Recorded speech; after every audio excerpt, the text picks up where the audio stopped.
সামান্যতম সাধারণ মানুষের মতো বাঁচার ইচ্ছেটা ছিল। কখনো ভাবিনি এই পর্যায়ে আমরা চলে আসব।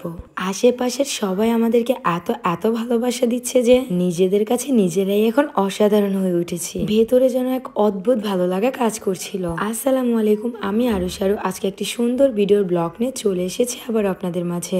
আসসালামু আলাইকুম আমার ভালোবাসার মানুষেরা, তোমরা সবাই কেমন আছো?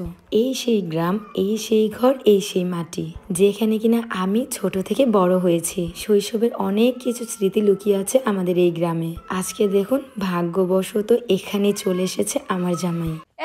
তুমি শুরু করছো কি? হ্যাঁ, কি শুরু করছো? তুমি কি তোমার কমেন্ট বক্স চেক দাও? কি হইছে? কি হইছে? তুমি শুকাইছো কিভাবে? হ্যাঁ, আমার বলো।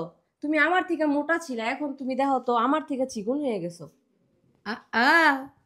গাইস, আপনারাও কি জানতে চান আমার এই চিকন হওয়ার রহস্যটা কি? এটা হচ্ছে স্লিম হওয়ার চা, যেটা গরম পানি দিয়ে খেতে হয়। আর এটা খাওয়ার ফলে মাত্র তোমরা 1 মাসের রেজাল্টটা পেয়ে যাবে আমার মতো। দেখো আমি কতটা স্লিম হয়েছি, আর আগে কি মোটা ছিলাম। সো আমার মতো পরিবর্তন হতে চাইলে আর সুন্দর হতে চাইলে অবশ্যই হচ্ছে এই চাটা খেতে পারো তোমরা। আর তুমিও কিন্তু তাড়াতাড়ি খাও, তাহলে আমার মতো স্লিম হয়ে যাবে। কোন পেজে পাবো? এটা হচ্ছে grow long hair oil. Facebook পেজটি ভিজিট করলেই আপনারা অরিজিনাল প্রোডাক্টটা পেয়ে যাবেন। তো আর কি, আপনাদের সুবিধার জন্য আমি তাদের Facebook page TikTok ID mention করে দিচ্ছি, অ্যান্ড তাদের হোয়াটসঅ্যাপ নাম্বারটি আমি ক্যাপশনে দিয়ে দেবো। ওকে, আল্লাহ হাফেজ, টাটা। নিজেদের পালা হাঁস যে কতটা বেশি ভালো লাগে সেটা বলে বোঝাতে পারবো না। আমাদের গ্রামে আমার ভাবিরা, মামিরা, চাচিরা সবাই হচ্ছে গৃহস্থী করে। বলতে পারেন আমার বড় মামার বড় মেয়ের একটা বড় হাঁসের ফার্ম রয়েছে। ভাবতেছি এখান থেকে একটা হাঁস নিয়ে আমরা সবাই মিলে একটা পার্টি করব। আমার আপু মাশাআল্লাহ দেখে বেছে একটি বড় হাঁস দিয়েছে। আচ্ছা, এই হাঁসের নাম নাকি চীনা হাঁস। অবশ্যই যদি রাইট হয় কমেন্ট বক্সে বলে যাবে। বাই দ্য ওয়ে, তারপর সোয়ার পাপা চলে এসেছে পিঠা বানানোর জন্য যাবতীয় সবকিছু নিতে। হুট করে সবাই মিলে প্ল্যান করেছি আজকে বাড়িতে সবাইকে নিয়ে একসাথে হাঁসের মাংস দিয়ে পিঠা খাবো। তাও আবার রান্না করব আমি। অনেকদিন পর নানুর বাড়িতে এসে সব বোনেরা, আত্মীয় স্বজনরা মিলে একসাথে হয়েছি।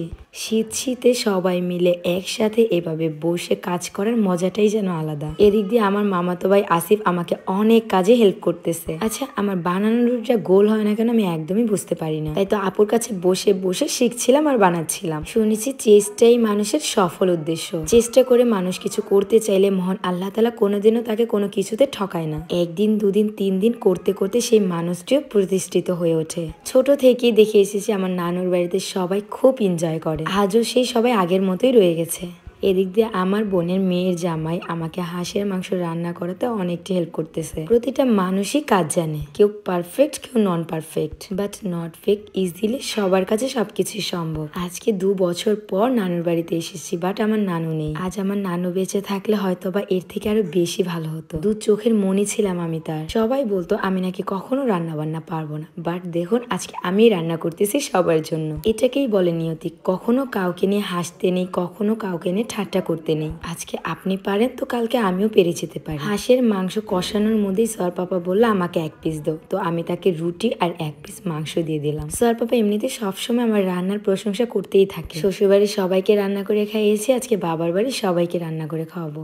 কতটা ভাগ্য করে জন্মেছি বলে আজকে সেই দিনটা দেখতে পেরেছি। ইস, কি সুন্দর করে ধোঁয়াগুলো উঠছিল একদম গরম গরম রুটির সাথে হাঁসের মাংস। ব্যাপারটা পুরোই একদম জমে গেছে। আর একটু ঘি হলে মন্দ হতো না। আর আমাকে এই অবস্থা দেখে সারপা বলতেছে একদম বাবু বাবু লাগতেছে। আমাদের শহরের থেকে বেশি শীত পড়ে গেছে গ্রাম অঞ্চলে। আমি মনে করি দেশ বিদেশে না ঘুরে নিজের গ্রামে এসে দূরে থাকেন, দেখবেন খুব ভালো লাগবে। সবাইকে আমি রুটি সার্ভ করে দিয়েছি। এদিক দিয়ে আঙ্কেল সবাইকে মাংস সার্ভ করে দিচ্ছিল।